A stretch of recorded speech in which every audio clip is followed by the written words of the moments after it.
आचार्य जी online. नमस्कार, अमरेंद्र कुमार, आचार्य सरस्वती विद्या मंदिर रेगवा सीतामढ़ी। तो भैया बहन, आज हम लोग साम्राज्य के निर्माण में जहांगीर, शाहजहां और औरंगजेब के शासन काल को पढ़ेंगे। तो सबसे पहले जहांगीर के शासन काल को पढ़ेंगे। हम लोग जानते हैं कि जहांगीर अकबर का पुत्र था। जहांगीर अकबर का पुत्र था, जिसका वास्तविक नाम जो है वह सलीम था। ठीक है, उसका वास्तविक नाम सलीम था। सलीम ने अकबर के शासन काल में विद्रोह कर दिया और उसने इलाहाबाद के नजदीक अपने आप को स्वतंत्र शासक घोषित कर दिया। अपने आप को स्वतंत्र शासक घोषित कर दिया। अकबर के मृत्यु के बाद वह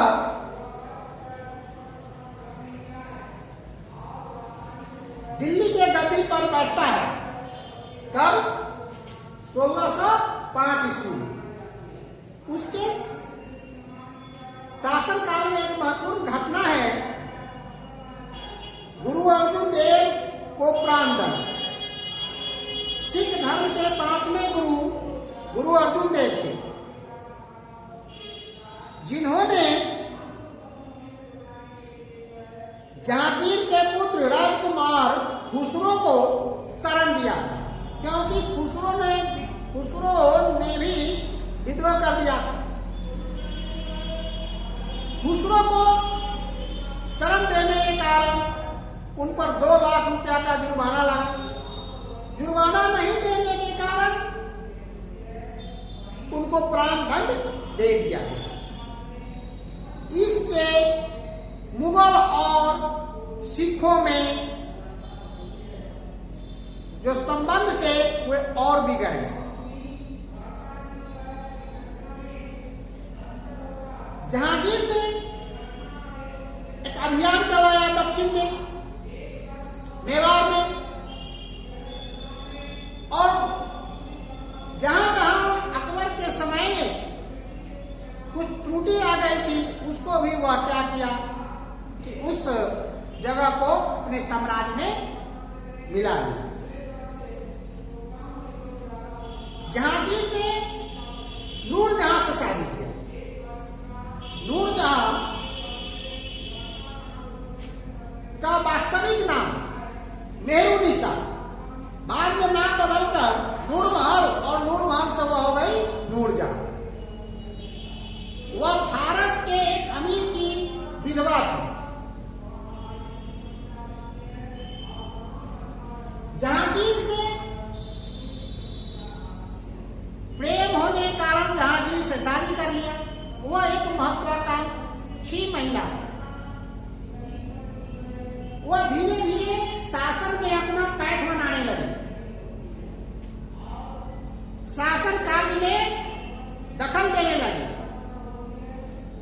जब 1627 ईस्वी में जहांगीर की मृत्यु हो जाती है, तब वह अपने दामाद को, जिसका नाम राजकुमार शहरयार था, उसको गद्दी पर बैठाना चाहता था। 1628 ईस्वी में शाहजहां जो है वह गद्दी पर बैठता है। और उस समय एक और घटना है। हम लोग जानते हैं कि 1600 ईस्वी में इंग्लैंड में ईस्ट इंडिया कंपनी की स्थापना होती है, और इंग्लैंड के राजा के राजदूत के रूप में सर टॉमस लो भारत आता है 1615 ईस्वी में। और यहाँ आकर सरकार, उस समय के जो शासक है, उससे अनुमति प्राप्त कर सूरत में कारखाना लगाता है। और उसने जहांगीर के शासन काल का यात्रा वृतांत भी लिखा।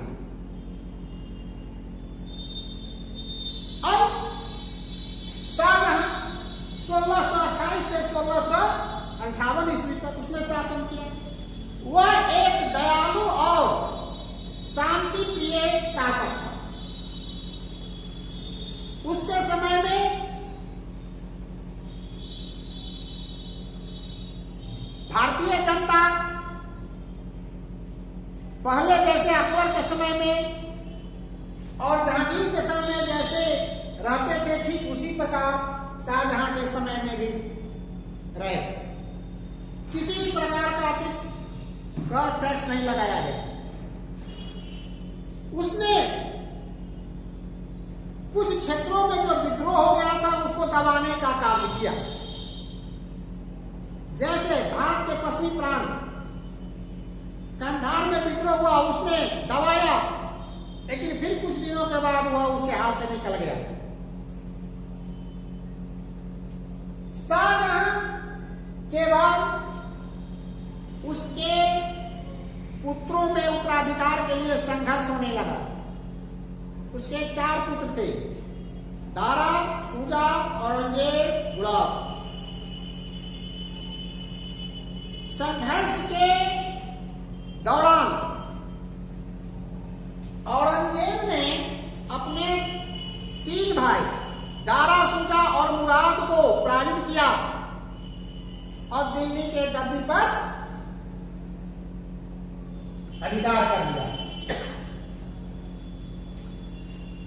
उसका जो शासन था, औरंगजेब का शासन, उत्तर में कश्मीर से लेकर दक्षिण में कावेरी नदी तक और पश्चिम में काबुल से लेकर पूर्व में चटगांव तक, जो चटगांव अभी वर्तमान में बांग्लादेश में।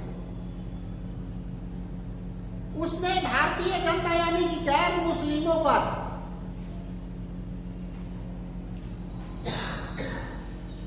विभिन्न प्रकार के टैक्स लगाए। जजिया कर जो अकबर ने समाप्त कर दिया था उसको लागू कर दिया।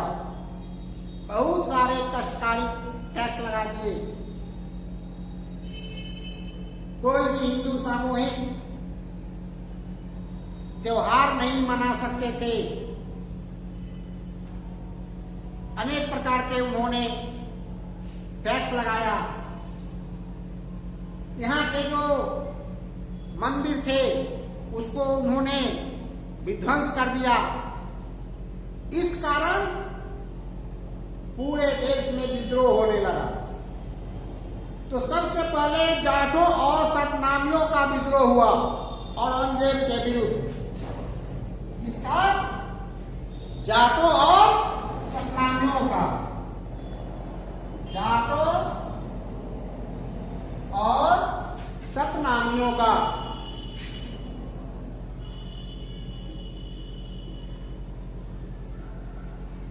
ठीक है। तो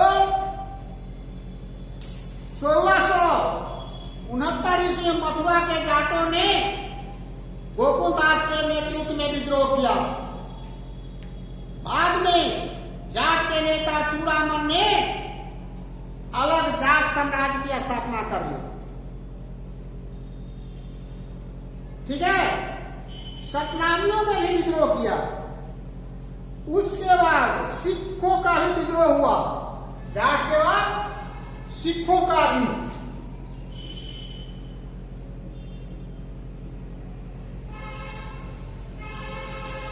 सिखों का विद्रोह हुआ।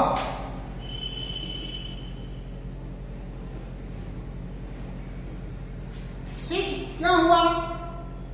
क्योंकि सिख के 9वें गुरु तेग बहादुर औरंगजेब के धार्मिक उत्पीड़न की नीति के कारण उन्होंने विरोध किया। 1675 ईस्वी में उनको गिरफ्तार कर लिया गया और इस्लाम धर्म कबूल करने डाला। जब नहीं हुए, इस्लाम धर्म कबूल किए तो विभिन्न प्रकार की यातनाएं दी गई और दिल्ली के चांदनी चौक पर क्रूरतापूर्वक ढंग से उनका हत्या कर दिया गया, सिर को काट दिया गया। उसके बाद उनके पुत्र गुरु गोविंद सिंह ने सिखों को अनुशासित किया और सैन्य बल के रूप में संगठित किया, जिसे खालसा कहा गया। मुगलों के संघर्ष में उनके 2 पुत्र मारे गए और 2 पुत्र को गिरफ्तार कर लिया गया, जिसे दीवार में चुनवा दिया गया।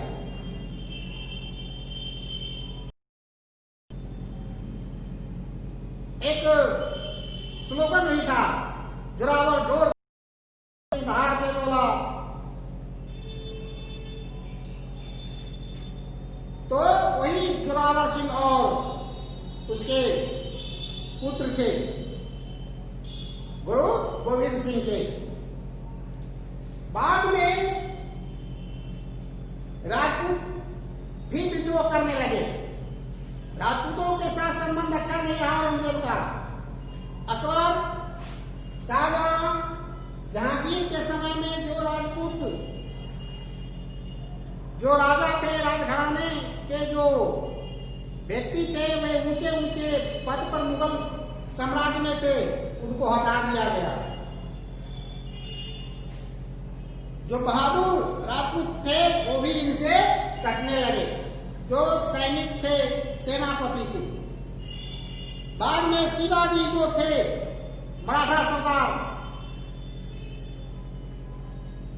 उनसे ये चलते थे। एक बार शाइस्ता खां को उनके विद्रोह को दबाने के लिए भेजा। शाइस्ता खां शरीर से बहुत भारी भरकम योद्धा था और उसके सामने में शिवाजी बहुत छोटा, लेकिन फिर भी शिवाजी में गजब की फुर्ती थी। अंत में क्या होता है कि राजा जयसिंह ने 1666 शिवाजी को औरंगजेब के दरबार में आने के लिए राजी कर लेता है कि चलिए आपके साथ कोई अन्याय नहीं होगा, बैठ के मंत्रणा होगी। जैसे ही वो आते हैं उसके औरंगजेब के दरबार में तो उनको नजरबंद कर दिया जाता है। कुछ दिनों के बाद वे किसी तरह वहां से उसके नजरबंदी से बाहर निकलते हैं। फिर दक्कन में विद्रोह होता है, दक्षिण के राज्यों में, गोलकुंडा, बीजापुर, अहमदनगर। वह विद्रोह इसको औरंगजेब को ले दूंता है। वह अधिक समय वहीं देता है। उत्तर भारत में अधिक समय नहीं दे पाता है, इस कारण यहां भी विद्रोह शुरू हो जाता है। और उसके जो पदाधिकारी हैं वे जनता को शोषण करने लगता है। इस कारण क्या होता है कि यह जनता में असंतोष होता है, अपने ध्यान नहीं देने के कारण उसके सैनिक कमजोर हो जाते हैं। तो कहा जाता है कि मुगल साम्राज्य का पतन का बीजारोपण औरंगजेब के समय में ही हो जाता है और उसके जो उत्तराधिकारी होते हैं वे कमजोर होते हैं, आत्मदर्शी होते हैं।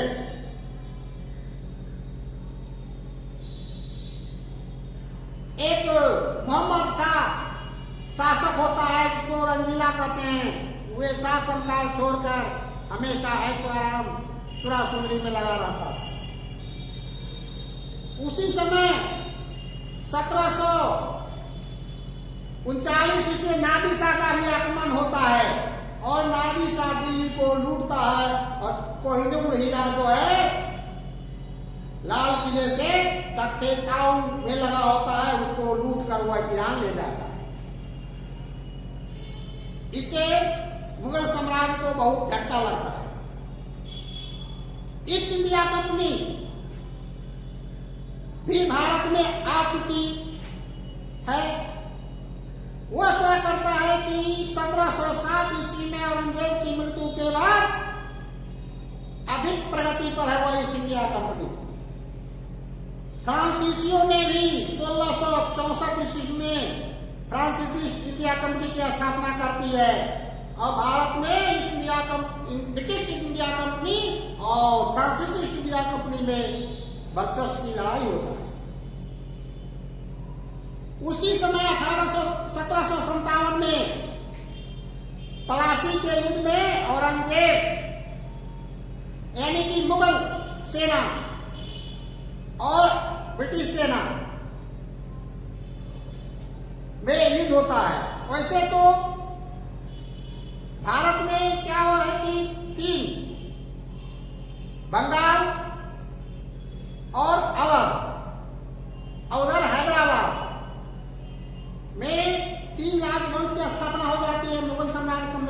कारण, लेकिन फिर भी केंद्रीय सत्ता दिल्ली में है। उसी समय प्लासी के युद्ध में क्या होता है कि अंग्रेजी सेना की जीत होती है और धीरे धीरे वह 1857 यानी कि 100 वर्ष तक वह शासन करता है। 1857 के विद्रोह के बाद कंपनी की शासन समाप्त हो जाता है और ब्रिटिश क्राउन का शासन भारत में प्रारंभ हो जाता है। व्यापार, मुगल काल में जो व्यापार थे वे तुर्की, ईरान आदि देशों के साथ जो था वह भी कुछ अच्छा नहीं था, वह भी समाप्ति के कगार पर था। मुगल दरबार जो उस समय कमजोर हो गया था, सिर्फ शाहजहां के शासनकाल को ही स्वर्ण युग कहा जाता है। उसके बाद अकबरनामा और आईने अकबरी नामक पुस्तक की भी रचना हुई। उस समय दरबारी इतिहास, प्रमुख दरबारी इतिहासकार जो थे अबुल फजल के द्वारा लिखा गया था। उसमें तैमूर से लेकर हुमायूं तक का अकबर के पूर्वजों की कथा लिखी हुई है। विभिन्न सैन्य अभियानों का भी वर्णन है। साम्राज्य के कानून व्यवस्था एवं केंद्रीय शासन और प्रांतीय शासन का भी उल्लेख है। ठीक है। और उस समय महिला जो स्थिति था, महिलाओं का जो स्थिति था वह भी उसमें वर्णित है। किस प्रकार उस समय हिंदू समाज में सती प्रथा व्याप्त था, तो अकबर द्वारा उसको रोकने का प्रयास किया गया, इसे भी वर्णित है। तो इस प्रकार हम लोगों ने आज पढ़ा कि जहांगीर, शाहजहां, औरंगजेब के समय में विद्रोह और मुगल साम्राज्य का बाद के शासक और मुगल साम्राज्य का पतन। आज के लिए इतना ही, धन्यवाद।